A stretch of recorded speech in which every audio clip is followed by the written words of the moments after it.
দর্শক শ্রোতা আসসালামু আলাইকুম। প্রচণ্ড বৃষ্টির কারণে ধান সব শুয়ে গেছে, পানিতে হাবুডুবু খাচ্ছে। আমরা দেখতে পাচ্ছি যে কিছু কৃষক ধানগুলা উঠাচ্ছে এবং বাঁধতেছে। আমরা ওনার কাছ থেকেই শুনবো যে আসলে কেন এই ধানগুলা উঠাচ্ছে এবং বাঁধতেছে।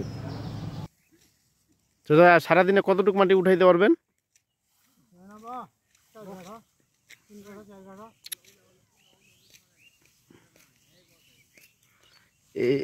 এইভাবে যে বাঁধতেছেন, এই ধানগুলোর কি ফলন হবে, আগের মতো হবে?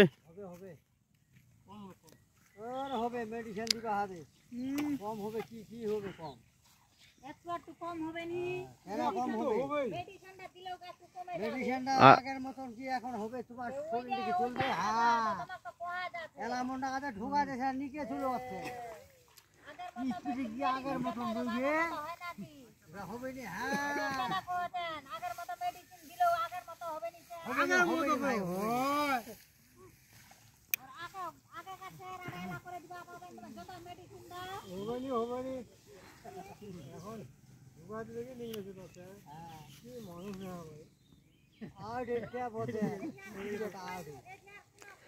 আচ্ছা, এটা পড়ে যাওয়ার কারণটা কি চাচা? পড়ে গেছে কেন? আচ্ছা, অন্য ধানটা তো আপনার আশেপাশে ধানগুলা পড়ে না, এই ধানটা পড়ছে, লম্বা বেশি হয়েছে।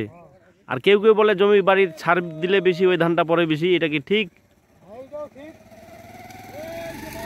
আর নিচান মাটিগুলা বেশি পড়ে নাকি?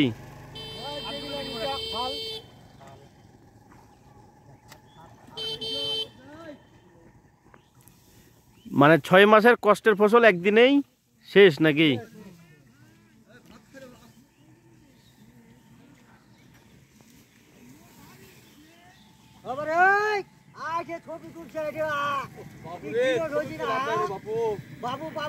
যার কষ্ট সে বুঝে, 6 মাসের কষ্টের ফসল একদিনেই শেষ।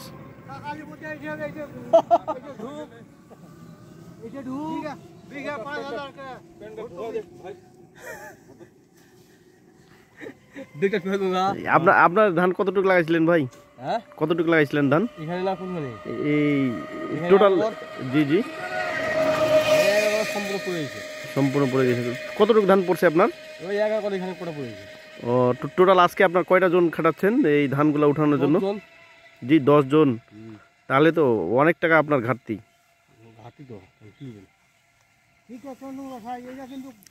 আচ্ছা, এটা পড়ে যাওয়ার কারণটা একটু বলতে পারবেন, কেন পড়ে গেছে? দুর্যোগ অবস্থা। আর ধানটা কি খুব লম্বা হয়েছিল? সার বেশি দিয়েছিলেন নাকি এরকম?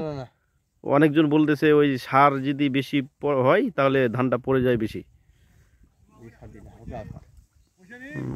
কপাল খারাপ আর কি।